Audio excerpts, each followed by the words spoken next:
പിതാവിൻ്റെയും പുത്രൻ്റെയും പരിശുദ്ധാത്മാവിൻ്റെയും നാമത്തിൽ ആമേൻ.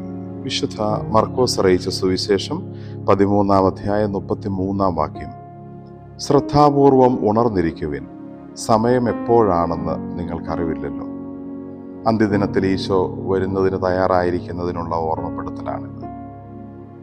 ഉണർന്നിരിക്കേണ്ടത് 2 കാര്യങ്ങൾക്ക് വേണ്ടിയിട്ടാണ്. ഒന്ന്, നമ്മുടെ ജോലി ഉത്തരവാദിത്വത്തോടെ ചെയ്യാൻ നമുക്ക് ഉണർവ് വേണം.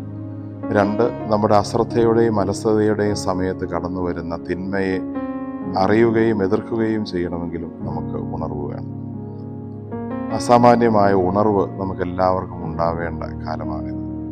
മക്കളുടെ കാര്യത്തിൽ മാതാപിതാക്കൾക്ക് ഉണർവ് വേണം. നമ്മുടെ വ്യക്തിപരമായ ആത്മീയ വളർച്ചയ്ക്ക് നമുക്ക് ഉണർവ് വേണം. സഭാ ശുശ്രൂഷകളിൽ ഇടയന്മാർക്കും ബാക്കിയുള്ളവർക്കും ഉണർവ് വേണം. ആത്മീയമായി ഉണർന്നിരിക്കുന്ന ഒരു മനസ്സോടെയാണോ ജീവിക്കുന്നത്, അതെയോ ലോകത്തിൻ്റെ രീതിക്ക് അലസമായി പോകുന്ന മനസ്സാണോ നമുക്കുള്ളത്? ആത്മശോധന ചെയ്യാം. ആമേൻ.